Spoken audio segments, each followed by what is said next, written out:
Si tu as des choses que tu ne possèdes pas, que tu souhaites posséder, la clé première, c'est la prière.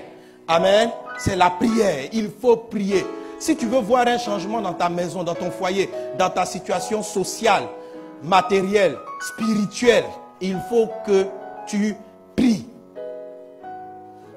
La prière est indispensable. La prière est la communion et le contact que tu as avec Dieu. La prière est le canal, est le moyen par lequel Dieu passe pour faire des miracles, pour changer ta vie, pour intervenir puissamment dans ta vie. Il faut prier. Et je prie que cet enseignement que je donne, vous ne le compreniez pas seulement, mais que vous en ayez la révélation. Parce que la compréhension intellectuelle ne change pas une personne. La compréhension intellectuelle te donne une raison logique d'explication, mais elle ne change pas. Quelqu'un peut t'expliquer comment la cigarette est néfaste et continuer de fumer. Pourquoi n'a-t-il pas la force d'arrêter la cigarette? Parce qu'il n'a pas eu la révélation. La révélation est le moment où une vérité quitte votre intellect pour entrer dans votre esprit, pour entrer dans vos gènes. Quand la révélation est simplement dans votre intellect, c'est-à-dire au niveau de votre âme, au niveau de votre intelligence, elle ne produit pas d'effet. Tu peux savoir qu'il faut prier, mais ne pas arriver à avoir une vie de prière.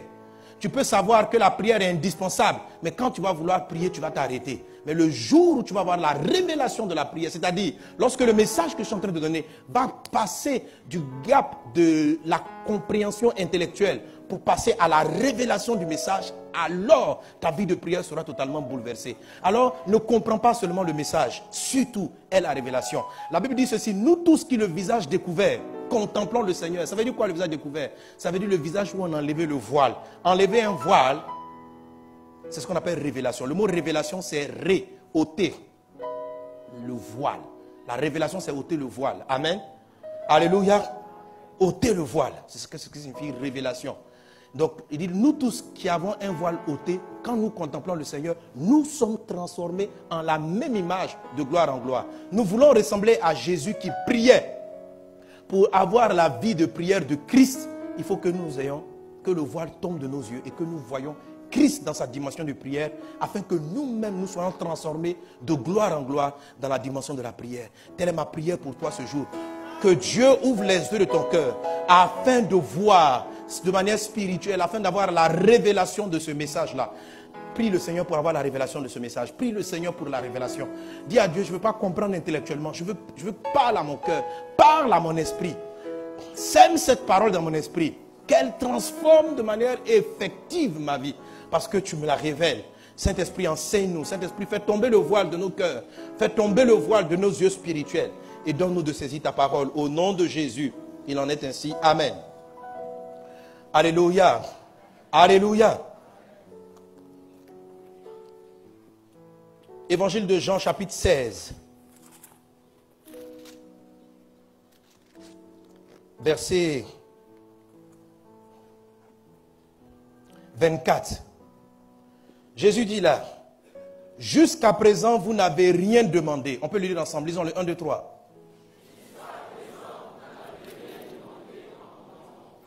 Demandez et vous recevrez, afin que votre joie soit parfaite. Amen. Jésus dit aux disciples, jusqu'à aujourd'hui, vous ne m'avez rien demandé. Touchez votre voisin, jusqu'à présent, tu n'as rien demandé à Dieu. Et le Seigneur dit ceci, demandez et vous recevrez, afin que votre joie soit parfaite. Mes amis, ce que Dieu est en train de nous révéler, c'est que la joie n'est pas parfaite si on ne cultive pas la prière qui demande à Dieu. Il y a trop de domaines dans ta vie qui restent insatisfaits, qui restent sans réponse, qui restent sans résultat. Et tant que ces choses-là vont percer dans ta vie, tu seras malheureux. Il y a un côté de ta vie, tu as un peu de joie, mais ta joie n'est pas parfaite. Quand la Bible parle de la joie parfaite, ça signifie qu'il y a aussi des joies imparfaites. C'est-à-dire on est joyeux, mais c'est imparfait. Dieu veut te donner la joie parfaite. Mais la joie parfaite est un fruit de la prière. C'est la prière, amen, et l'exaucement pour des détails qui rend la vie intéressante. Ta vie n'est pas intéressante parce que tu pries pas. Ou ta vie n'est pas intéressante parce que tu ne pries pas bien. Jésus te dit de demander. Dis à voisin, on dit de demander. Où est ton problème? Attends, où est ton problème? Il y a quoi? Jésus même dit, Jésus prend les disciples, il dit, mes amis, jusqu'à présent, vous ne m'avez rien demandé. Et puis il dit, demandez. La joie n'est pas dans le demander. Il dit, demandez et je vais vous donner. Et puis vous serez encore plus content. Dieu veut que tu sois content. Dis à un voisin, Dieu veut que tu sois content. Dieu veut que tu sois dans la joie. Oui, mes amis, lorsqu'on a le plaisir de l'exaucement, on est heureux. On est content. Ça doit... Est-ce que ta chose ne sera pas parfaite? Demande. J'insiste là-dessus en termes d'introduction pour revenir à mon point parce qu'il y a beaucoup parmi nous qui ne demandent pas ou qui demandent mal. Et nous sommes en train d'apprendre à bien demander parce qu'il faut savoir demander. Mais il y a certains hommes qui ne demandent pas. Et des personnes souvent qui sont pieuses, qui ont une vie apparemment pieuse de prière, mais qui ne demandent pas. Quand elles prient, elles disent non, frère, il ne faut pas demander à Dieu. Oh, ça sont les spirituels. C'est pourquoi ils ne sont pas heureux dans la vie. Les gars qui sont trop spirituels. Mais c'est vrai, beaucoup de gens spirituels ne sont pas heureux. Mais ils ne demandent pas. C'est qu'elles arrivent. Père, je ne peux même pas me permettre de te demander quoi que ce soit. Tout ce que je veux, ta volonté. On dit, tu veux quoi? Non. Que ta volonté s'accomplisse dans ma vie. C'est-à-dire, de peur, tellement ils sont spirituels, quoi. C'est-à-dire, de peur de demander une chose qui soit en dehors de la volonté et que papa ne soit pas content. Donc, pour éviter de demander en dehors de la volonté, autant ne pas demander toute leur seule prière. Et ils croient que Dieu aime ça, et c'est spirituel. Et quand on prie, Seigneur, que veux-tu? Seigneur, je ne veux rien. Je veux juste ta volonté. Ta volonté. Frère, ta joie ne sera pas parfaite. Ma soeur, ta joie ne sera pas parfaite. Les disciples, pendant 3 ans, ils ont marché avec Jésus, ils ne demandaient pas. Il leur dit, mes amis, ils étaient là pour constater les miracles qu'il faisait. Ils étaient des disciples. Ils étaient disciplinés. Ils n'ont rien demandé. Quand Jésus a donné beaucoup de poissons à Pierre, c'est pas parce qu'il a demandé, c'est Jésus même qui a voulu faire. Donc, ils ne demandaient rien, ils étaient pieux. Jésus dit, mes amis, jusqu'à présent, je suis avec vous. Depuis là, vous ne demandez pas. Mais demandez. Amen. Ils ne demandaient rien. Ce sont des gens qui venaient, je suis malade, j'ai tel problème. Eux, ils marchaient à Jésus. Et Jean 16, c'est vers la fin de son ministère. Il dit, mes amis, vous êtes là, votre joie n'est pas parfaite. Vous êtes trop spirituel. Demandez. Bousquet m'a dit, frère, il faut demander. Qu'est-ce que tu veux? Demande. Demande. On dit non, de peur, de mal. Frère, demande. Commence d'abord par demander. Amen. Dieu aime les gens qui demandent. Un jour, il y a des disciples qui ont mal demandé. Ils sont venus, ils ont demandé, Seigneur, quand tu vas dans ton règne, nous on va être à ta gauche, à ta droite. C'est une demande. Au moins, ils ont parlé. Les autres apôtres qui les trouvaient charnels, on dit, pourquoi vous voulez faire des choses comme ça? Mais ils ont demandé. Et Jésus leur a dit non. Mais la réponse de Christ nous a édifiés. Il leur a dit, cette place-là, c'est réservé à des personnes. Vous allez rester dans l'ignorance de beaucoup de choses si vous n'avez pas l'audace d'exprimer votre besoin à Dieu. Et puis, la relation qu'on a avec Dieu est une relation de père. C'est pourquoi il dit, quand vous priez, dites papa. Parce que tant que vous allez avoir la vision du Dieu de l'Ancien Testament, vous allez vous tromper. Dans la première fois que j'enseigne les 7 écrits de la vie de prière, je dis par exemple, les gens quand ils prient, et je vais le faire quand je parlerai des formules de prière, parce que c'est un point que je vais traiter, c'est qu'il faut dire. Et Jésus dit, quand vous priez, dites, Papa, notre Père, pas Jéhovah, pas l'Éternel. Quand tu appelles l'Éternel, c'est Dieu, mais c'est une autre façon de Dieu. Il n'arrive pas en papa, il arrive en éternel. Éternel, c'est la justice. Éternel, éternel.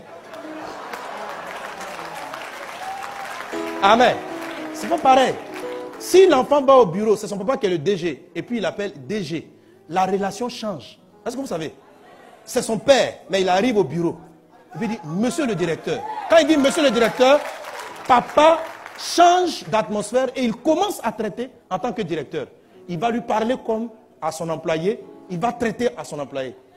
Parce qu'il dit monsieur le directeur. Mais quand S'il arrive, et puis là, papa, déjà est fini. Amen. Et puis il dit, oui mon fils, vous êtes dans un autre cadre.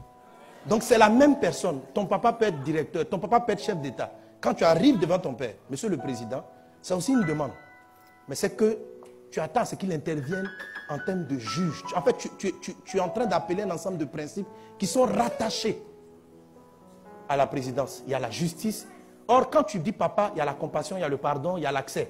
Quand tu dis monsieur le président, il y a d'autres règles qui prennent. Il dit quand vous priez, dites notre papa. Ça dit restez dans le cadre du papa. N'entre pas dans un domaine où tu n'es pas envoyé. Amen. Alléluia. Et ça, dans la crise en Côte d'Ivoire, les gens ont appelé l'Éternel. L'Éternel des armées va venir. Mais quand l'Éternel arrive, l'Éternel est un juge. Il frappe tout le monde qui a péché. Donc, les gens qui appellent l'Éternel, celui qui appelle l'Éternel d'abord, on le brûle le premier. Et puis après, l'Éternel va aller attaquer les ennemis. Mais lorsqu'il arrive, il commence à nettoyer sa propre maison. Quand tu appelles, oh Éternel, Éternel, viens, il arrive. Il va te montrer tes fautes. Là. Donc le feu te brûle d'abord. Et puis il dit, oui, ma fille, tu es déjà morte. Mais que veux-tu que je fasse? Il dit, on dit, viens, on dit, notre père, papa.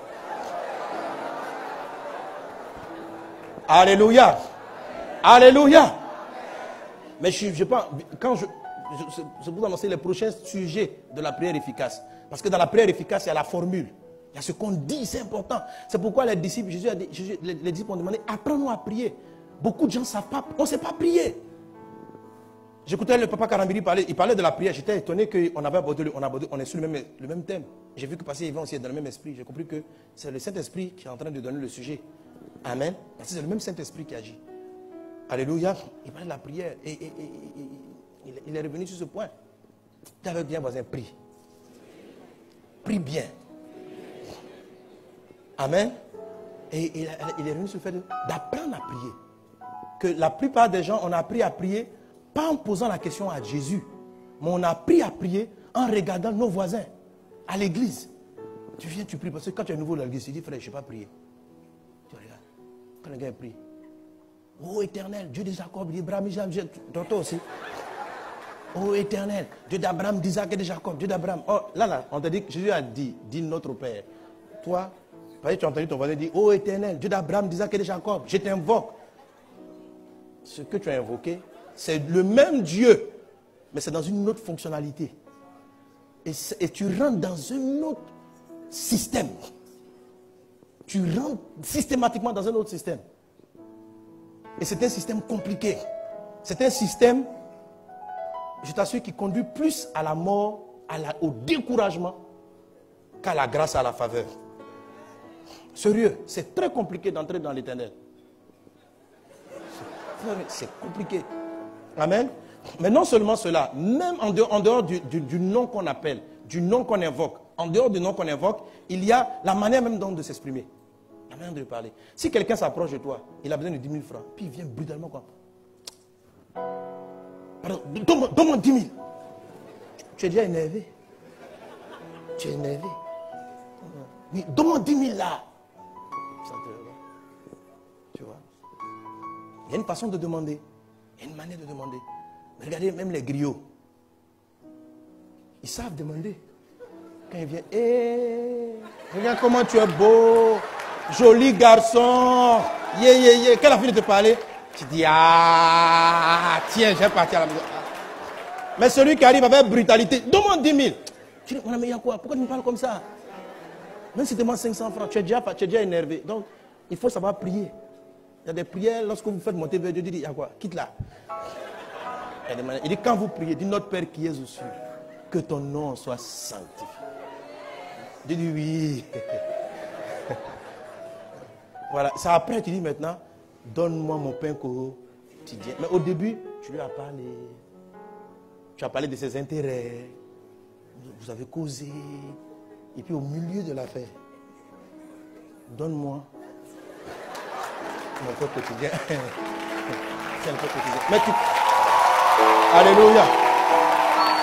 Amen. Quand tu rentres dans la prière, dès que tu commences, donne-moi mon pain quotidien. On dit, qu'est-ce qu'il y a? Quel pain quotidien? Donne-moi la voiture. Donne-moi les pains quotidiens. On dit, quand vous priez, commence d'abord par dire, papa, tu es grand, tu es bien. Et puis à un moment donné, là, ah, papa, il n'y a pas l'argent pour payer le loyer. Mais tu n'entres pas dans la prière, donne le loyer. C'est pas bien. Dis, on ne prie pas comme ça. Amen. Les disciples ont demandé à Jésus, apprends-nous à prier. Dis, Seigneur, apprends-moi à prier. Amen. Donc, mais la prière marche. Jésus dit aux disciples, vous n'avez rien demandé. Jacques dit qu'il y a des demandes, c'est vrai, mais quelquefois elles viennent mal. Elles sont mal formulées, elles viennent mal. C'est pourquoi les gens ont l'impression que Dieu ne répond pas aux prières. Dieu répond aux prières. La prière marche, la prière fonctionne. La prière a des résultats efficaces. Elle est agissante. Amen. Qu'il en soit ainsi dans ta vie. Et le Seigneur nous a donné ceci. Pour que ta prière soit efficace, prie en esprit. C'est la première des choses. Dieu est un esprit. Utilise l'esprit. Et j'ai expliqué longuement cela. C'est la première clé. S'il vous plaît, si vous n'avez pas entendu, et même si vous l'avez déjà écouté, reprenez ces enseignements, réécoutez-les jusqu'à avoir la révélation de la prière en esprit.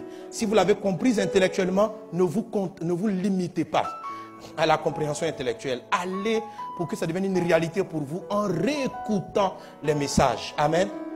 Et la deuxième clé sur laquelle nous sommes, et que même nous n'avons pas encore fini même aujourd'hui, le Seigneur nous dit ceci, priez par l'Esprit. Alléluia. Il dit, faites en tout temps par l'Esprit. Autrement dit, laissez l'Esprit vous conduire dans la prière. C'est une clé majeure, c'est une clé importante. Et Dieu dit ceci, parce que nous ne savons pas ce qu'il faut demander. L'Esprit nous aide dans la prière. Mes amis, l'Esprit, ce n'est pas une affaire compliquée. C'est quelque chose de très simple. C'est une chose que Dieu donne à tous ses enfants. La Bible dit ceci. Si quelqu'un n'a pas l'Esprit du Christ, n'a pas l'Esprit du Seigneur, il ne lui appartient pas. Donc si tu as donné ta vie à Jésus, c'est que l'Esprit est déjà avec toi. Alléluia. La Bible dit ceci.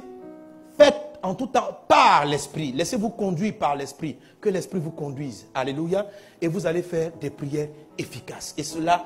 ce point principal, nous l'avons traité le dimanche dernier. Prenez ce message et le dimanche d'avant.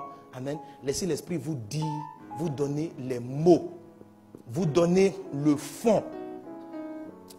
Paul, en donnant ce passage, il dit, car nous ne savons pas ce qu'il nous convient de demander. Il dit ceci, l'Esprit qui connaît notre cœur va exprimer à Dieu la profondeur de notre besoin. Parce que retenez ceci.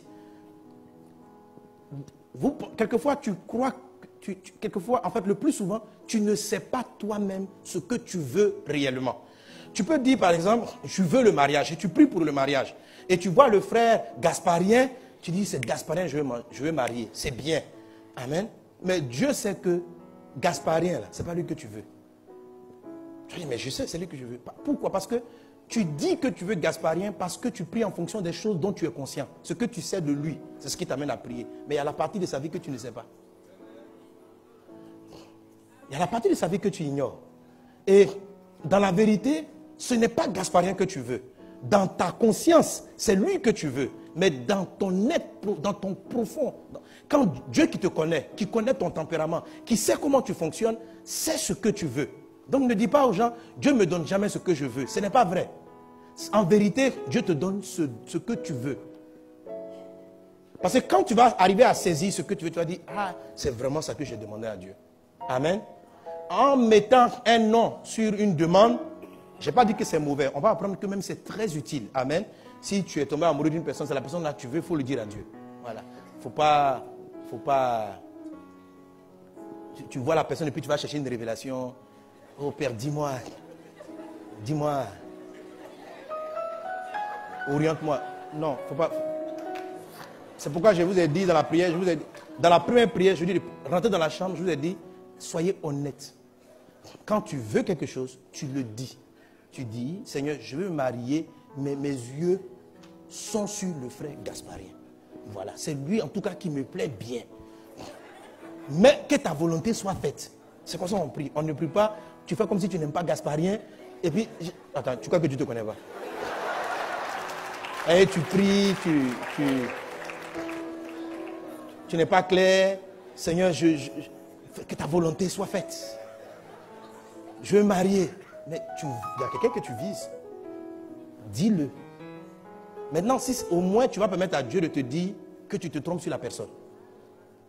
Et Dieu va te montrer et tu vas savoir mieux orienter ta prière. Mais si tu restes dans le flou, pour que Dieu même t'explique que c'est vraiment l'homme de ta vie ou c'est pas l'homme de ta vie, tu ne pourras plus recevoir des directives. C'est très compliqué. Il faut demander à Dieu ce qu'on veut. Ce que tu ressens à l'instant, exprime-lui clairement. Si tu veux une voiture, telle marque, dis-le lui. S'il ne veut pas te donner la marque, il va venir t'expliquer. Amen. Mais il ne faut pas dire, non, je veux, mais donne-moi. Oh Dieu, je suis fatigué de marcher. Tu veux quoi? Tu es fatigué de marcher. Tu veux un vélo? Tu veux une moto? Tu es fatigué de marcher. Tu veux quoi? Dans la vie, quand je marche pour aller au travail, mes pieds me font mal. On dit, tu veux. Amen. Dis, je veux une voiture. Si dans toutes les voitures, il y a une voiture qui te plaît particulièrement, s'il n'y a aucune voiture qui te plaît particulièrement, que peu importe, tu veux une voiture qui fonctionne bien, dis, je veux une voiture qui fonctionne bien, qui ne va pas au garage. C'est ce que tu veux dire. Si tu veux une marque, tu dis, tu veux cette marque. Tu parles à Dieu, c'est ton papa. Tu lui dis ce qui te fait plaisir, tu lui dis ce que tu veux. Et c'est à partir de ce que tu veux qu'il est capable de venir te dire si ce que tu veux est incomplet. S'il peut te dire que ta volonté est beaucoup plus profonde que ce que tu as dit, au moins vous allez discuter sur le sujet. Quelqu'un est avec moi? Dis à un voisin, demande. Demande bien. Alléluia. Alléluia. Amen, amen. Donc, le Seigneur nous dit de prier par l'Esprit. Donc, de laisser l'Esprit formuler ou exprimer réellement notre profonde volonté. Parce qu'il connaît notre cœur. Mais ce que je suis en train de dire n'exclut pas ce dont je viens de parler tout à l'heure. Ça veut dire l'expression littérale de ce qu'on estime être notre besoin. À tort ou à raison. Mais cela doit tout de même exprimer. Ce sont les points que j'aborderai quand je traiterai sur l'expression de la prière efficace. Alléluia. Alléluia. Quelqu'un donne un bon amen. Amen. Et pour que l'Esprit te conduise dans la prière, la première chose on a dit, il faut venir devant le Seigneur avec assurance. Ne viens pas dans la prière en pensant que Dieu est loin de toi. Ne viens pas dans la prière. Viens avec assurance. Dieu t'entend. Prends le message. La dernière fois, j'ai vu qu'il y a certaines personnes qui ont vu ça comme étant un élément de polémique, croyant que pasteur Sanogo est en train de dire il ne faut pas écouter un pasteur. Je ne sais pas ce que j'ai en train de dire. J'ai dit aucun homme de Dieu, prophète soit-il, ne peut jouer un rôle d'intermédiaire entre Dieu et un homme. Et ne donnez pas cette place ou cette autorité dans votre vie à qui que ce soit. Elle n'appartient qu'à Christ seul. C'est lui qui vous dirige, c'est lui qui vous conduit. Le pasteur est ceci. Éphésiens chapitre 4, verset 11 dit ceci. Dieu a établi dans l'église les prophètes, les apôtres, les docteurs, etc. pour le perfectionnement des saints. Pas pour jouer le rôle d'intermédiaire. Pour le perfectionnement, c'est-à-dire quand tu écoutes un pasteur, un prophète, le but c'est de t'améliorer. C'est de te donner les clés pour que tu sois meilleur. Il dit, pour les évangélistes, les autres, comme pasteur et docteur, on continue. Projection avancée. Pour le perfectionnement des saints en vue de l'œuvre du ministère, c'est-à-dire l'enseignement des pasteurs, des prophètes, de tous les ministres, doivent t'amener toi-même à pouvoir exercer le ministère en faveur de Christ. Alléluia. Et non à être constamment les mains liées après 5 ans de vie chrétienne pour... Tu n'es pas capable toi-même de faire ta prière, de résoudre tes problèmes. Il faut tout le temps chercher un gourou, un faux prophète quelque part pour t'aider à prier. Non, tu dois pouvoir prier. S'il y a des sujets qui deviennent compliqués, il y a des aînés dans la foi, vous pouvez partager le sujet. C'est un accompagnement. Vous priez ensemble. Amen. Mais tu ne t'exclus pas de la demande au profit d'une tierce personne qui va prier, chercher Dieu pour toi. Dieu est ton papa et il a envie de parler avec le fils que tu es, la fille que tu es, en direct. Il n'a pas envie de personnes en différent de vous. Amen. Amen, amen. Donnez un bon amen à Jésus. Alléluia. Et la dernière chose, là, c'est sur quoi ce que je développe aujourd'hui même, enfin, amen, c'est pour être conduit par l'Esprit, il faut être rempli du Saint-Esprit. Quelqu'un est-il avec moi? Amen. Pour que l'Esprit puisse te conduire, il ne faut pas simplement avoir le Saint-Esprit. Tout chrétien a le Saint-Esprit. Dès l'instant où tu as dit Jésus entre dans ma vie, tu reçois le Saint-Esprit. Sans le Saint-Esprit, personne n'appartient au Seigneur. Amen. Mais recevoir le Saint-Esprit et être rempli du Saint-Esprit ne sont pas pareils. Être rempli du Saint-Esprit, ça veut dire que, quand on parle de rempli, ça veut dire que le contenant que tu es est comblé par le Saint-Esprit. Et ce n'est pas une chose qui est difficile. C'est facile d'être rempli du Saint-Esprit. Il faut le demander, il faut avoir soif. Et j'ai pris que vous ayez la révélation de cette soif qui est en vous et que vous l'exerciez afin d'être rempli du Saint-Esprit. Dans le livre d'Éphésiens, parlant de la plénitude, Jésus dit ceci en Éphésiens chapitre 5, verset 18. Éphésiens 5, 18. Ne vous enivrez pas de vin, c'est de la débauche. Soyez au contraire remplis de l'Esprit. Amen. Ici, le Seigneur compare le Saint-Esprit au vin. Pourquoi? Parce que quand quelqu'un est ivre, quand quelqu'un est rempli de vin, ce n'est plus sa raison qui le conduit. C'est quoi? C'est le vin. Comme on dit, il est d'ail. Donc, bon, je sais pas, mais bon, il paraît que c'est un vieux mot d'ail. Il y a un nouveau mot. Ceux qui ont quitté il n'y a pas longtemps, comment on dit maintenant? Il est quoi? Il est coupé, il est... Quoi? Non, vous qui avez quitté il n'y a pas longtemps, comment on fait? Il est yéné. Il n'y a pas longtemps, hein?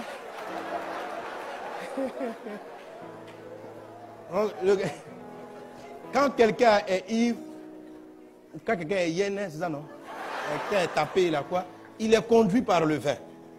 La Bible dit, ne vous enivrez pas de vin. Ça, c'est de la débauche. Soyez au contraire remplis du Saint-Esprit. Donc, lorsqu'on est rempli par le Saint-Esprit, il nous conduit sans qu'on ait à faire des efforts. Amen. Quand l'Esprit te remplit et que tu as un besoin, il vient, il va orienter ta prière. À peine tu vas te mettre à genoux, si tu dois faire un combat spirituel, tu vas sentir, tu sens même que tu dois te lever pour combattre. Tu sens que tu dois te lever pour combattre. Dernièrement, on a eu une attaque au niveau de l'école du dimanche. Et parmi les témoignages qu'on a reçus, la responsable, elle dit, c'est pas le matin qu'elle s'est levée. Elle arrive. D'habitude, elle fait le premier culte avant d'aller s'occuper de l'école. Cette fois-ci, là, elle a interchangé, elle dit, elle va aller faire le premier culte de l'école du dimanche. Et arrivée là-bas, tout ce qu'elle sentait, elle priait dans la cour en langue. Et l'incident a été évité. Personne n'a eu quoi que ce soit. Ça a été un miracle. Un frère encore me donnait le témoignage. Il dit quand il est arrivé au culte, après le culte, il dit c'est pas au culte, il n'y a pas de musique, il dansait. Il a loué Dieu. Et au retour, il prend la voiture, mais il a échappé à la mort. Il y a une voiture qui a fait un faux dépassement qui s'est retrouvée face à lui. Et c'est comme si Dieu l'a transporté. En tout cas, lui-même, il ne sait pas ce qui s'est passé. Et Dieu l'a sauvé. Vous voyez, mais la danse qu'il était en train de faire dans l'église, c'était conduit par l'Esprit. L'Esprit va vous amener à faire des choses. Vous voyez, quand on dit rempli de Saint-Esprit, ne cherchez pas à trembler ou à être... Non. Je suis en train de vous dire qu'il y a toujours une idée qui induit vos choix et vos décisions. Quelqu'un qui est rempli du Saint-Esprit, l'idée du Saint-Esprit est majeure dans son esprit. Amen. Il y a beaucoup de voix qui tournent en vous. Beaucoup de voix. Il y a une voix qui te dit, va voir à moins, rentre à l'église, va à la maison. L'esprit a beaucoup de voix. Quelqu'un qui est rempli du Saint-Esprit, c'est que dans les voix qu'il entend, ou bien les directions, la principale est celle de Dieu. Et même les autres voix sont faibles par rapport à la voix du Saint-Esprit. Donc, c'est généralement les choix qu'il fait, les décisions qu'il prend, sont souvent induits par l'Esprit. Quelqu'un est-il avec moi? Alléluia. Alléluia.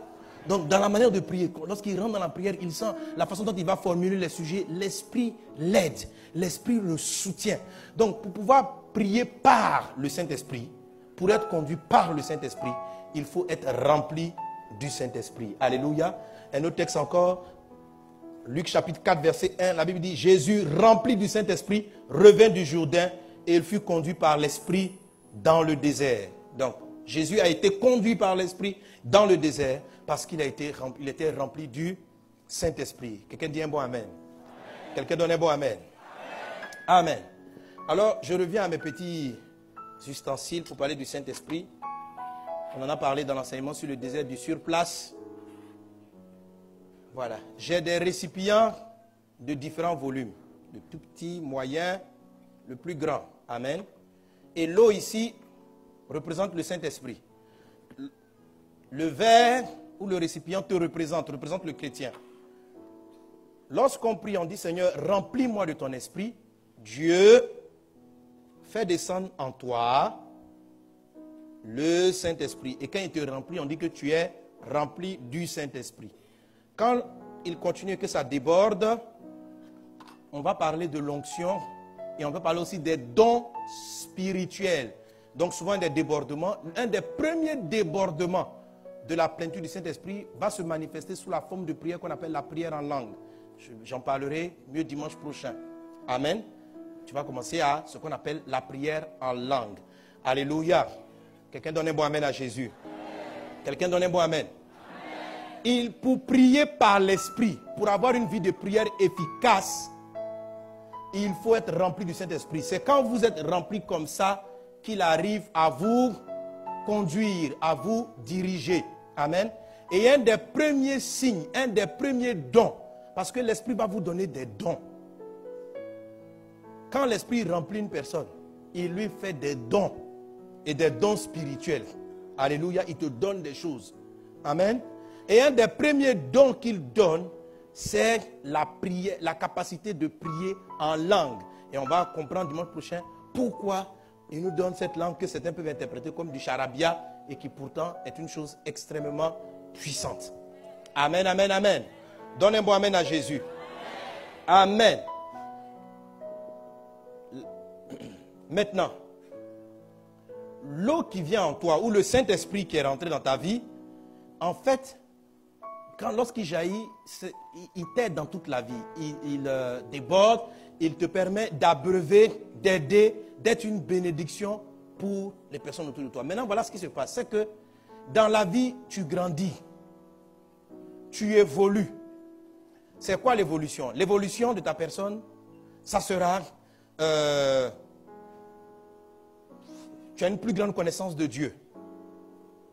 Ça fait que ça augmente ton volume. Tu quittes du petit verre pour devenir un plus grand verre. Dieu te fait grandir aussi lorsque tes responsabilités augmentent. Lorsqu'il y a beaucoup plus de choses que tu dois régler dans la vie. Amen. Par exemple, tu étais élève et étudiant. Et élève et étudiant, tu as prié, Seigneur, remplis-moi, remplis-moi, remplis-moi. Dieu te remplit. Amen. Lorsque tu finis tes études et que tu dois te marier ou tu es marié, tu as des enfants, tu commences à avoir des responsabilités, Dieu estime que la vie qui a coulé en toi n'est plus... Avant, elle était juste suffisante pour s'occuper de toi et de tes devoirs. Mais maintenant, elle doit gérer un conjoint. L'onction doit gérer un conjoint. L'onction doit gérer des enfants. L'onction doit gérer le travail et les patrons du bureau. L'onction a beaucoup de... Donc Dieu même t'augmente. Parce que tes charges et tes responsabilités se sont accrues. Et cette année, c'est l'année de l'élargissement divin. C'est-à-dire, Dieu va nous élargir. Amen. Alors, ici, tu as été rempli du Saint-Esprit. Le Saint-Esprit m'a débordé et tu as prié en langue. Alléluia. Maintenant, tu as fini l'université. Tu dois maintenant prendre une maison. Avant, l'onction que tu avais était suffisante pour t'ouvrir des portes, pour loger en cité. Maintenant, il faut trouver un loyer. Il faut payer tout ça. C'est d'autres charges. Il faut d'autres grâces. Souvenez-vous de ceci. Lorsque la femme qui avait la perte de sang a touché Jésus, Jésus a dit, une force est sortie de moi. Donc, chaque fois que vous aidez, que vous bénissez, que vous faites du bien autour de vous et que vous agissez, il y a une force qui sort de vous. En fonction des forces qui doivent sortir de vous, Dieu va vous donner une taille capable de supporter. Vous comprenez? Amen. Il a dit ceci, il ne permettra pas à ce qu'une sollicitation, je veux dire, une tentation soit au-delà de vos forces. Donc, comme Dieu sait que tu auras beaucoup de sollicitations à un certain niveau de ta vie, il va te donner les capacités de recevoir plus de force. Et il te fait changer de volume. Amen. Maintenant, voilà le Saint-Esprit que tu as reçu. On le transvase ici. Est-ce que tu as le Saint-Esprit? Mais est-ce que tu es rempli? Tu n'es plus rempli. Et ça fait la grande différence. C'est très important. Quelqu'un me suit? Tu n'es plus rempli du Saint-Esprit. Et parce que tu n'es plus rempli du Saint-Esprit à ce moment donné, beaucoup de difficultés peuvent survenir dans ta vie. Parce que tu ne sauras plus prier. Tu ne seras plus conduit dans l'efficacité de ta prière. Tu n'auras plus de solutions aux problèmes. Est-ce qu'on est ensemble? Mais que Dieu te donne d'être comblé dans le nom de Jésus. Dans le nom de Jésus. Amen. Le Saint-Esprit qui était là avant dans ta vie, la quantité de Saint-Esprit est devenue insuffisante pour les défis auxquels tu es confronté. Si vous lisez attentivement Actes des Apôtres, la Bible, vous allez vous rendre compte que les disciples n'ont pas été une fois remplis du Saint-Esprit. Une des erreurs qui est arrivée dans les églises dites charismatiques ou pentecôtistes, c'est de croire que pas le baptême c'est une fois, mais la plénitude dans le Saint-Esprit se fait une fois. Parce qu'ils ont assimilé être plein du Saint-Esprit et le parler en langue. Donc, dès l'instant où ils ont parlé en langue, ils ont estimé qu'ils ont déjà été remplis du Saint-Esprit. L'histoire s'arrête là. Faux. Très faux. On doit continuellement être rempli du Saint-Esprit. Amen. On doit continuellement être rempli du Saint-Esprit. Alléluia. Parce que c'est en fonction de la plénitude qui est en nous qu'on arrive à traiter les défis auxquels on est confronté. Si on n'est pas plein pour les défis, on ne peut pas les résoudre. En Actes chapitre 2, il est dit le jour de la Pentecôte, ils étaient tous ensemble dans un même lieu. Tout à coup, il vient du ciel un grand bruit et un vent devint impétueux. Il remplit toute la maison et ils étaient assis. Des langues semblables à des langues de feu apparurent, séparées les unes des autres, se posaient sur chacun d'eux. Ils furent tous remplis du Saint-Esprit et ils se mirent à parler en d'autres langues selon que l'Esprit leur donnait de s'exprimer. Donc ça, c'est la première visitation. C'est là qu'ils ont reçu le parler en langue. Mais ce n'est pas la dernière fois qu'ils ont été remplis du Saint-Esprit. Quand on part encore en Actes chapitre 4, les mêmes apôtres et les disciples de la chambre haute, avec d'autres personnes en plus, en Acte 27, il est dit, ou surtout le verset 31, en Acte chapitre 4, verset 31, il est dit, quand ils eurent prié, le lieu où ils étaient assemblés trembla. Ils furent tous remplis du Saint-Esprit. On n'a pas dit ceux qui n'avaient pas été baptisés lors du premier programme. Là, ils ont reçu ce jour-là leur Saint-Esprit. On dit eux tous. Et si vous lisez dans la prière, les apôtres même étaient ceux-là même qui conduisaient la prière. Le lieu a encore tremblé. Et la Bible dit, ils furent tous remplis du Saint-Esprit et ils annonçaient la parole de Dieu avec assurance. Si vous regardez les textes qui précèdent, par exemple depuis le verset 27, les disciples ont été confrontés à de nouveaux défis. On a décidé de les persécuter. On a décidé de s'opposer à eux. Les problèmes s'étaient accrus. Le Saint-Esprit qu'ils ont reçu en acte 1, la plénitude qu'ils avaient était devenue insuffisante pour les nouveaux défis auxquels ils étaient confrontés. Amen. Quelqu'un est-il avec moi? Quelqu'un est-il avec moi? Il y a des personnes qui veulent résoudre les défis auxquels ils sont confrontés avec un parler en langue périmé. Oui, c'est-à-dire, tu as reçu le Saint-Esprit en 1980. 1980, et ce dont je me suis rendu compte, quand Dieu vous remplit à nouveau, même votre parler en langue prend une nouvelle tournure. Ce n'est pas que vous parlez, ce n'est pas que c'est le premier parler en langue. Quand Dieu te remplit pour le second niveau, c'est-à-dire quand tu as fini avec celui-là et que tu passes ici, tu dis Seigneur encore, remplis-moi. Dieu va te remplir, Dieu va te remplir, Dieu va te remplir. Le Saint-Esprit arrive avec une nouvelle dimension. Ton parler en langue même prend une autre tournure. La présence de Dieu en toi évolue. Alléluia. Alléluia. Tu ne peux pas traiter avec le même Saint-Esprit, le Saint-Esprit de quand tu étais élève, où tu es venu prier à l'église. On dit, prions, recevez le baptême. Tu as prié, tu avais 20 ans. Oh, je prie en langue. Mais tu as vu les problèmes auxquels tu es confronté? Tu as vu les défis auxquels tu es confronté? Quand on te dit, les nouveaux venants, on va prier pour votre baptême. Est-ce que toi-même tu es rempli? Quand tu pries en langue, c'est sec, il n'y a plus de vie. C'est un parler en langue, c'est comme périmé. Quand tu pries la même là, toi-même tu sais que rien ne se passe dans l'atmosphère. Rien ne bouge. Parce que tu n'es pas rempli. Tu pries en langue, peut-être même que Dieu me considère que c'est plutôt une langue habituelle. C'est-à-dire, ce n'est même pas poussé par l'esprit. Parce que tu savais qu'en 1980, tu disais ritata, ritata. Donc, c'est automatique. On dit, frère, prie en langue. Ritatatata, ritatatata, ritata. Frère, ça ne règle rien. Dis à voisin, prie. Dis, Seigneur, remplis-moi. Seigneur, remplis-moi. Seigneur, remplis-moi. Dieu veut résoudre ces problèmes. Dieu veut te conduire dans la prière. Quand tu étais plus jeune, il t'a conduit dans la prière. Maintenant, parce que le monde évolue, tu prends des responsabilités. Il doit encore te conduire. Tu dois encore recevoir l'Esprit. Tu dois à nouveau être rempli. La plénitude doit te remplir. Amen. Amen. C'est pourquoi pour prier de manière efficace, la première prière que Dieu vous donne, c'est celle qui vient, c'est la plénitude de cet esprit. Il ne faut pas commencer à prier pour dire donne, donne. Cherche à ce que l'Esprit te remplisse. Une fois qu'il t'a rempli, il va te dire comment prier. Lorsqu'il ne t'a pas rempli, tu vas voir que les problèmes vont se cumuler. Plus tu avances dans la vie chrétienne, tu seras vidé, stressé, angoissé, incapable de résoudre quoi que ce soit. La petite eau qui est en toi là, c'est elle qui vient pour essayer de désaltérer 2-3 petits problèmes de ta vie. Or, tu es confronté à des problèmes qui boivent beaucoup d'eau. Amen. Et Dieu t'a disposé pour traiter avec cela. Dis avec moi, Seigneur, remplis-moi. Seigneur, remplis-moi. Seigneur, remplis-moi. Oui, mes amis, Dieu nous remplit de son esprit. Dieu te remplit de sa présence. Alléluia.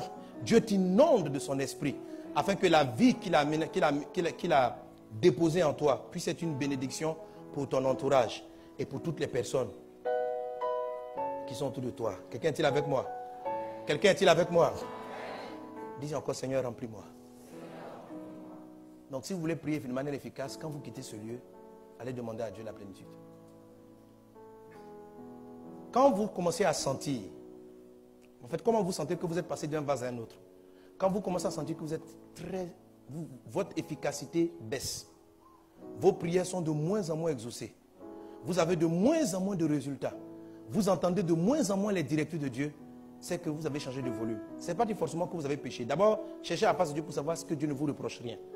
Seigneur, est-ce que j'ai péché? Est-ce que j'ai fait quelque chose que j'ignore? Si tu as péché, Dieu va pardonner et la vie va se manifester. Mais s'il n'y a aucun péché, il y a peut-être un accroissement. En fait, tu t'es élargi. Amen. C'est une bonne chose. Tu t'es élargi. Dieu veut passer par toi pour résoudre plus de problèmes. Alléluia. Alléluia. Voilà. Chaque fois que je viens, et puis par exemple, ces derniers temps-là, je sens que je dois être rempli. Parce que la dernière fois, j'ai posé la question, il y a combien de malades dans l'église? Il y a eu trop de gens qui sont levés. Pour des personnes, ça peut dire, on dit non, c'est le plan, c'est la volonté de Dieu. Non, moi, Jésus m'a dit, tu pries pour les malades, ils seront guéris. La parole de Dieu est la parole de Dieu. Je ne peux pas constater, je sais que l'onction que Dieu me donne guérit les malades. Donc je constate que, attention, je prie. Quand la dernière fois j'avais prié, il y avait beaucoup plus en termes de quantité de guérison, il y en a un peu moins cette fois-ci. Je vais chercher la plénitude qu'il faut.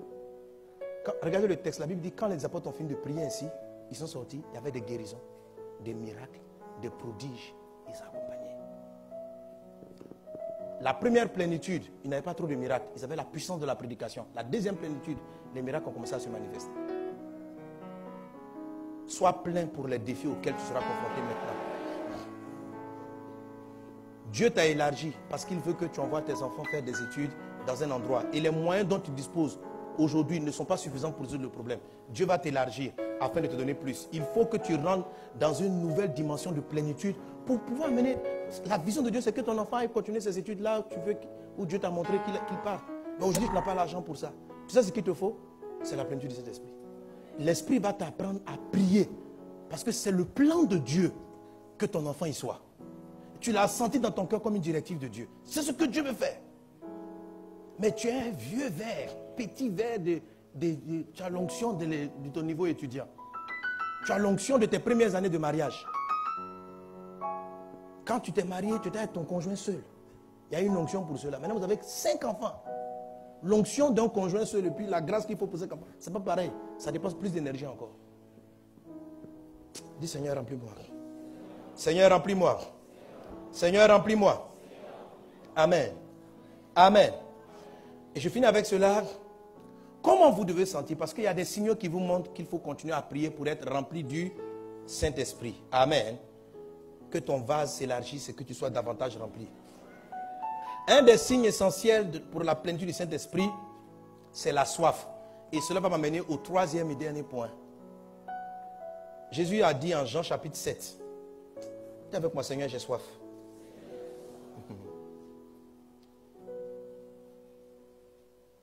Jean chapitre 7, verset 37. Il est dit, Le dernier jour de la fête, Jésus se tenant debout s'écria, « Si quelqu'un a soif, qu'il vienne à moi et qu'il boive.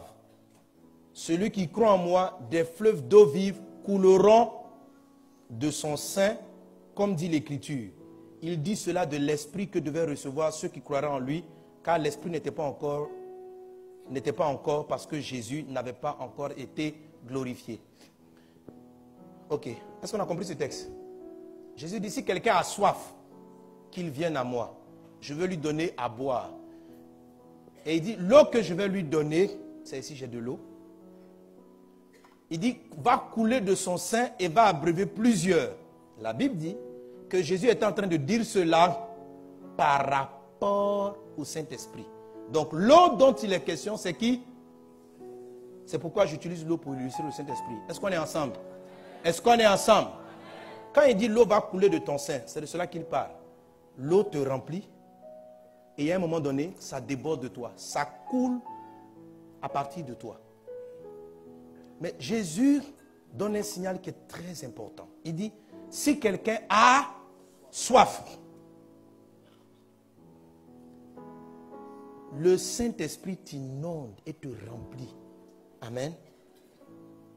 Ou bien tu dois passer à une nouvelle dimension du Saint-Esprit en discernant ce qu'on appelle la soif. Quand Dieu va te faire passer, Dieu veut te remplir à nouveau, conduire ta prière dans une autre dimension, il va favoriser la soif. Pas la soif de l'eau naturelle. Jésus a dit, que celui qui a soif vienne à moi. Et je lui donnerai de l'eau. Le Saint-Esprit remplit à nouveau ceux qui ont soif. Le problème avec l'efficacité de la prière, c'est que beaucoup de croyants ne discernent pas que les blocages qu'ils ont ne sont en fait des prétextes du Saint-Esprit pour leur faire comprendre qu'ils ont soif. Dis à voisin, tu as soif. Combien tu as déjà bu de l'eau? Tu n'as pas soif. Frère, tu as soif. Quand Jésus rencontre la Samaritaine dans Jean chapitre 4, il dit, si tu bois de mon eau, tu n'auras plus jamais soif. De quelle eau parlait-il? Du Saint-Esprit. Du Saint-Esprit. La femme, pour elle, elle cherchait un mari. Jésus dit, tes problèmes conjugaux, ce n'est pas ça ton vrai besoin. Ce dont tu as besoin, c'est le Saint-Esprit. Si tu as le Saint-Esprit, il va te montrer comment choisir ton mari. Tu as eu 5 maris, tu es en train d'essayer un 6e. Tu pries, tes prières sont inefficaces. Voilà 10 boulots que tu fais. C'est un signe pour te montrer que tu n'es pas assez rempli du Saint-Esprit. Tu n'es pas plein. Dieu n'arrive pas à te conduire pour résoudre ce problème. Est-ce que vous me suivez? Dieu n'arrive pas à te remplir. Parce que tu n'estimes pas que tu as soif. Je veux que vous compreniez que la prière efficace est conduite par le Saint-Esprit. Mais par le Saint-Esprit qui arrive parce que vous avez soif. Je vais donner un autre passage. La Bible dit ceci. Nous ne savons pas ce qu'il nous convient de... L'Esprit intercède par quoi? Vous savez c'est quoi le soupir? Un soupir, c'est une soif. Que l'intercession de l'Esprit commence par la soif. Un soupir. Je veux. Et le soupir ou la soif va se manifester sous des faux prétextes. Les faux prétextes, c'est ça ne va pas dans mon foyer. Depuis là, je ne trouve pas le travail qu'il me faut. Ma vie semble bloquer. Tout se ferme autour de toi. La femme qui est partie au puits chercher Jésus, Jean chapitre 4, elle arrive. Jésus dit à la femme, femme, si tu bois de cette eau, tu auras encore soif. Si tu bois de mon eau, tu n'auras plus jamais soif. Elle dit, mais toi, tu n'as rien pour puiser. Comment tu dis que moi, je vais avoir? Jésus dit, moi, mon eau, Jésus dit, mon eau, elle va te désaltérer pour toujours. La dame dit à Jésus, donne-moi de cette eau. Et c'est là Jésus lui a dit, va chercher ton mari. La dame dit, je n'ai pas de mari. Il dit, tu as raison, tu as eu 5 maris. Et le 6e n'est pas ton mari. Jésus est en train de lui dire, voilà 5 essayages que tu as fait. Échec, échec, échec. Et Jésus dit, ton problème, ce n'est pas l'homme. Ton problème, c'est la soif. Écoute, aujourd'hui, tu n'arrives pas à avoir le travail que tu veux. Ton mariage, les choses, toutes semblent bloquées. Et tu as l'impression d'être dans une forme de confusion. Et tu as soif. Tu crois que si Dieu te donne le mari, ça va résoudre ton problème. Quand tu vas finir de te marier, ça ne va pas résoudre ton problème. Ce dont tu as besoin, c'est l'eau de Jésus. Or, l'eau de Jésus, c'est quoi? C'est le Saint-Esprit. Quand le Saint-Esprit va venir, la Bible dit, l'Esprit intercède. Nous ne savons pas ce qu'il nous convient de demander. Toi, tu demandes, je veux la paix dans ton foyer. Je veux la paix de mon foyer. Ce qu'il te faut d'abord, c'est que l'Esprit vienne te remplir. S'il te remplit, il va te dire ce qu'il faut demander. Et comment est-ce qu'il faut demander? Et tu seras efficace. Qu'il en soit ainsi dans ta vie dans le nom de Jésus. Qu'il en soit ainsi dans ta vie dans le nom de Jésus. Qu'il en soit ainsi dans ta vie dans le nom de Jésus. Amen. Amen. Mes amis, quand la soif se manifeste, pour être conduit par l'Esprit, c'est la dernière chose qu'on me dit. Il faut savoir se retirer. Amen. Premièrement, vous voulez être conduit par l'Esprit, priez avec assurance. Deuxième chose, vous voulez prier par l'Esprit, cherchez la plénitude. Quand est-ce que la plénitude? Lorsqu'on commence à sentir la soif, c'est-à-dire l'insatisfaction dans un trop grand nombre de choses. C'est ça la soif. Ta joie n'est pas parfaite. Il y a un peu de joie pour venir à l'église, mais c'est pas... Tu n'es pas épanoui. Quand ce phénomène-là se passe, c'est que l'Esprit ne te remplit pas suffisamment pour te conduire. Parce que quand il va te conduire, lui, il va demander. Quand il va demander, Dieu va te donner. Et ta joie sera parfaite. Alléluia. Alléluia. Quand vous rentrez dans ce phénomène, il y a une chose que vous devez apprendre à développer, c'est savoir vous retirer. Dis à un voisin, il faut te retirer. Ça veut dire savoir te mettre à l'écart pour chercher la face de Dieu. Savoir t'isoler. Savoir quitter les gens. Savoir t'enfermer seul. La soif est un signal du Saint-Esprit pour te dire le temps est arrivé pour toi et moi qu'on parle face à face. Papa et son garçon. Papa et sa fille. Ils vont s'asseoir. Il ne veut pas quelqu'un d'autre entre vous. Il veut s'asseoir avec toi. Tu as trop de choses qui n'avancent pas dans ta vie malgré le grand Dieu qui a créé les cieux et la terre, que tu invoques. Et tu sais que tu ne vis pas dans la débauche. Tu marches avec Dieu. Tu as soif. Tous ces problèmes qui persistent dans ta vie, ce sont des prétextes pour te dire, retire-toi pour rester seul avec Dieu, pour qu'il puisse te remplir, pour qu'il puisse te remplir. Écoutez, mes amis, tous les hommes de Dieu qui ont une vie de prière efficace ont tous cultivé des moments seuls avec Dieu.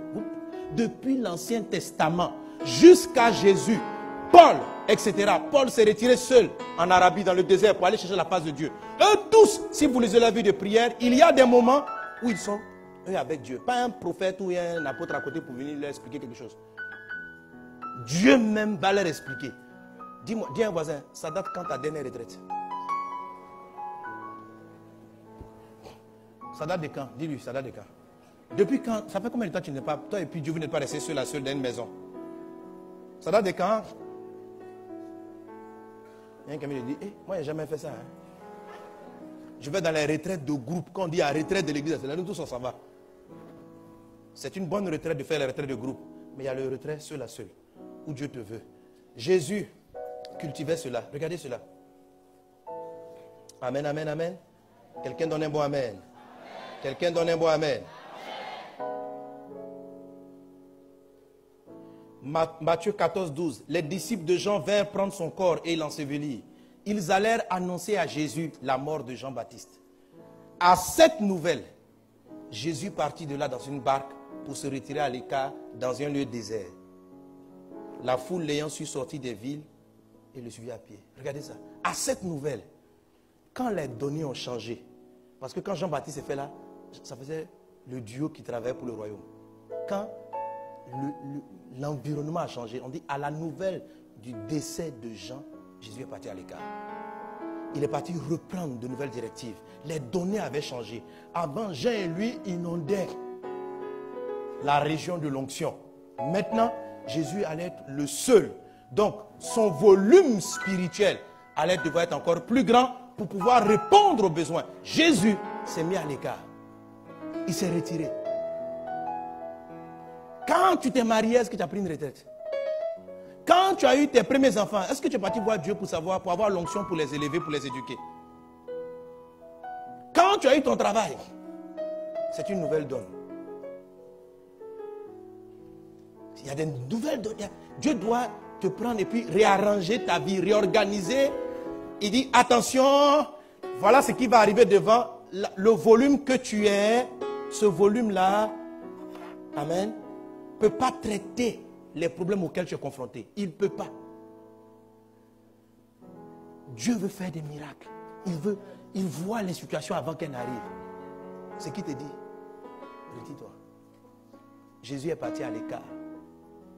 Tout le monde cultive l'écart. Se mettre à l'écart. Tout le monde. Moi, j'ai mon temps de retraite après chaque début de mois. Je suis tellement habitué à ça. Il y en a qui ne savent pas rester seuls. Ils ont peur de rester seuls. Ce n'est pas pourquoi tu as peur que Dieu vienne me voir. Et non, moi, si Dieu me parle, je ne vais pas savoir. On ne t'a pas demandé tout ça. Dieu sait te parler. Non, j'ai un prophète, il va venir moi. Il ne vient pas avec toi. Laisse-le tranquille. Chez mon pasteur, je vais l'appeler pour dire je rentre en retraite. Rentre en retraite. Tu as peur de Dieu ou quoi? Va lui parler. Une retraite, ça peut faire des jours, ça peut faire quelques heures. Mais c'est vraiment un moment où on se met devant Dieu. Matthieu chapitre 1 verset 35. Il a dit vers le matin pendant qu'il faisait encore très sombre. Il se leva et sortit pour aller dans un désert où il pria. Simon et ceux qui étaient avec lui se mirent à sa recherche. Et quand il l'eut trouvé, il lui dit, tous te cherchent. Il leur répondit, allons ailleurs, dans les bourgades voisines, afin que j'y prêche aussi, car c'est pour cela que je suis sorti. Il alla prêcher dans les synagogues par toute la Galilée et il chassa les démons. Les disciples sont venus voir, on dit, mais tu as disparu. Il dit, je me suis mis à l'écart parce que j'avais beaucoup de choses à résoudre cette journée. En fait, pour que Dieu puisse te redonner le carburant de ton nouveau défi, il faut que tu restes tranquille. Si tu bouges, on veut te remplir. Tiens l'esprit pour la nouvelle saison. Attends, je me vais voir. Il y a mon oncle, il a perdu son frère. Mon grand frère, comment on va te remplir? Ça dit, le temps que l'esprit finit de te remplir, ça va prendre trop de temps. C'est comme si tu es en train de télécharger une application et puis tu es tout en mouvement avec ton appareil. Tu l'utilises, ça sera plus lent. Il faut rester calme. Il faut rester calme, on va télécharger les nouvelles donnes là. Amen. On va te donner les nouveaux dons. Amen. Quand on reste calme, Dieu va te donner de nouveaux dons, de nouvelles capacités surnaturelles, une nouvelle force, un nouveau discernement, une nouvelle sagesse pour résoudre les défis. Tu vas être encore plus sage, tu vas être encore plus intelligent, tu auras encore plus de capacités. Amen. C'est pour ton bien. Mais on est par-ci par-là, on court, on veut nous remplir. Où tu es? Non. Je m'en vais chez ma soeur, je m'en vais chez mon frère. Regarde, tout le monde a des problèmes sur la terre. Cher ami, l'eau qui est en toi ne peut pas résoudre tes problèmes. Et chaque fois que tu vas continuer, tu vas ne faire que te vider. Et la soif va s'accentuer. La soif, c'est quoi? C'est le gap. C'est ça la soif. Le Saint-Esprit qui est là et tout le vide qui n'est pas rempli. Ce vide-là, et il va s'accentuer parce que tu es constamment en train d'aider encore d'autres personnes sans être rempli à nouveau. Et tu te vides. Et plus tu avances, plus ta détresse augmente. La soif, ça peut être comme un stress. Et tu te sens de plus en plus limité. C'est comme si ton énergie n'est pas renouvelée. Dieu n'a pas eu le temps de te remplir à nouveau. Tu deviens irritable, nerveux, tu te sens incapable de résoudre quoi que ce soit. Ta joie est imparfaite. Non seulement ta joie est imparfaite, mais après même tu n'as plus de joie. Quand la joie est finie, tu deviens nerveux. Après, parce qu'on peut ne pas avoir la joie, mais sans être nerveux, sans être coléreux. Non seulement ta joie n'est pas parfaite, après tu perds la joie, après tu perds la sérénité, tu rentres dans la colère tu finis par l'amertume et tu finis par le stress, la dépression et à l'asile. Non. Au nom de Jésus, tu ne vas pas arriver là-bas. Alléluia. Ça veut dire tellement tu es vidé, après on t'a cassé. Tu dis, je quitte. Un matin, le gars, il a disparu, il a fui, il est parti aux États-Unis. Non, reste à Abidjan, c'est ici ton territoire de destin. Amen. Résous les problèmes, mais prends le temps de rester avec Dieu pour qu'il te renouvelle. Prends le temps de rester avec Dieu. Combien de gens veulent quitter leur couple, leur foyer, parce qu'ils ne prennent jamais le temps d'être à l'écart. Ils n'ont jamais pris le temps d'être renouvelés pour que Dieu leur donne les nouvelles donnes pour gérer la situation auquel ils sont confrontés. Dieu parle à quelqu'un? Est-ce que Dieu a parlé à quelqu'un? Dieu parle à quelqu'un? Amen. Retirez-vous lorsque vous traversez les périodes de tohu-bohu. Le tohu-bohu, c'est quand tu es vide. Tohu, ça veut dire vide. La terre était informe et vide. Tohu-bohu. La terre était informe. Quand ta vie n'a plus de forme. Quand tout semble désordonné autour de toi. Quand tu es dans une période de confusion, ça veut dire qu'il te faut être rempli. La Bible dit, au commencement, la terre était tohu-bohu. Et Dieu dit, et la Bible dit, et l'Esprit de Dieu se mouvait au-dessus des eaux. Quand ta vie n'a plus de forme, ça veut dire que tu ne sais pas où tu t'en vas. Tu perds tu sais même plus, tu n'as plus de visibilité de ton lendemain.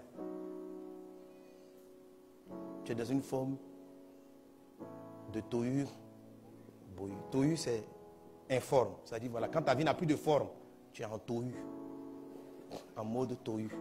Sans vision, sans visibilité, tu es dans un tohu. Et maintenant tu es vide, tu n'as plus l'argent, ni quoi que ce soit pour résoudre quel que soit tes problèmes. Tu es dans un bohu. Tohu. Bohu. Amen. Frère, quand le tohu-bohu arrive, qu'est-ce qu'on fait? On s'en va chez papa. Qui traverse un tohu-bohu? Il y a beaucoup de gens dans le tohu-bohu ici. Mes amis. Tu veux continuer l'année là encore dans le tohu-bohu? Tu n'es pas fatigué? 2015, tohu-bohu. 2014, tohu-bohu. Frère, Dieu veut te remplir à nouveau. Amen. Quand tu as de nouveaux défis, même si tu n'es pas vide, quand tu sens qu'il y a un nouveau challenge, mais que tu te sens incapable, retire-toi. Jésus s'est mis à l'écart juste quelques heures. Amen. Prends du temps. Quand vous rentrez dans la retraite, ce n'est pas pour prier, ce n'est pas pour beaucoup parler. La prière idéale dans les temps de retraite, c'est le silence et l'adoration. Il ne faut pas lui demander l'argent. Tu ne sais pas demander l'argent. Il ne faut pas lui demander le mariage parce que tu ne sais pas demander le mariage. Il ne faut pas lui demander la paix dans ta maison parce que tu ne sais pas demander ça. Tu ne sais rien demander. Tout ce que tu cherches, remplis-moi. De toi, Seigneur, j'ai besoin. Inonde-moi. Et puis tu restes calme. Tu restes calme. Il ne faut pas lui expliquer. Il sait déjà. Il ne faut pas lui, Dieu te fait une démonstration. Il sait. Quand on est à l'écart, ce n'est pas pour expliquer, c'est pour être rempli. Afin que rempli, l'esprit qui est en nous explique maintenant, à la bonne manière. Amen. Amen. Tu restes. Et quelquefois même tu es à genoux et puis tu t'endors. Ça là, c'est le sommeil de l'esprit. Parce que tu es tellement calme que tu vas t'endormir. Mais même dans ton rêve, l'esprit peut te visiter. Ce n'est pas des prières. À un moment donné, peut-être après la première, deuxième jour, troisième, quatrième jour, tu es toujours calme. Il n'y a rien. Tu prends ta Bible, tu lis. Un moment. La présence de Dieu va envahir ta chambre. La présence. C'est-à-dire tu vas sentir. Tes poils vont se dresser. Et Dieu est arrivé. Papa est là. Amen. Il t'a attesté le premier jour parce qu'il ne voulait pas que quand il allait commencer à parler, tu coupes l'entretien pour aller discuter avec tes camarades. Il dit, est-ce que tu sais rester? Il t'observe. Oh Père, cherche ta face.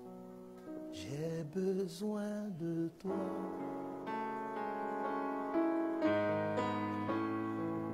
J'ai tant besoin de toi, Père. De toi seul, j'ai besoin de toi. Je ne veux pas l'argent, je ne veux pas le mariage, je veux toi seul, Seigneur. Juste toi. J'ai tant besoin de toi, Père. De toi seul. Seigneur, tenons-nous debout. Besoin de toi. Nous avons besoin de toi, Papa. Besoin de toi, mon Dieu. J'ai tant besoin De toi, Père. de toi seul. Besoin de toi. J'ai besoin de toi.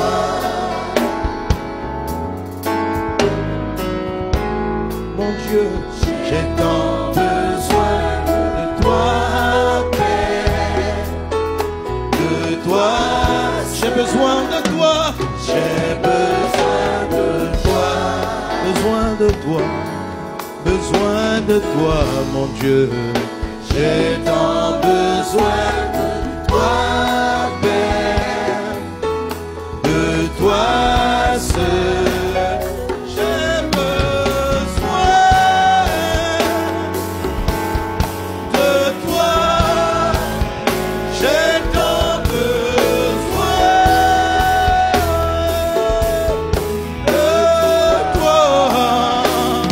J'ai besoin de toi. J'ai tant besoin de toi. J'ai besoin de toi, de ta présence. Remplis ma vie, dirige-moi. J'ai soif de toi, c'est toi que je veux. Besoin de toi, viens me remplir de ta présence. Juste de toi, seulement de toi. J'ai besoin de toi, j'ai besoin de toi.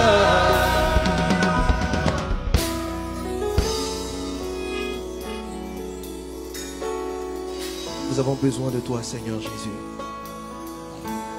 J'ai parlé ce matin de ta part afin de nous faire réaliser la soif dans nos cœurs en ce début d'année pour amener ton peuple devant toi, tes enfants, amener tes enfants devant ton trône de grâce, devant ton trône de gloire, pour que tu télécharges, pour que tu donnes à chacun de nous les nouvelles dispositions, les nouvelles capacités, les nouvelles plénitudes pour les défis, les joies, les bonheurs, les grâces qui nous seront accordées dans cette nouvelle étape.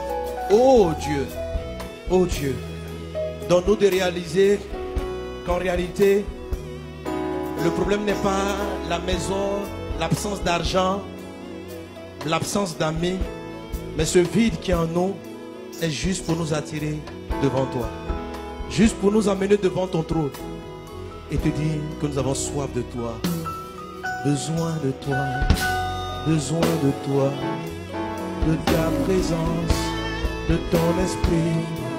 J'ai soif de toi, j'ai soif de toi, besoin.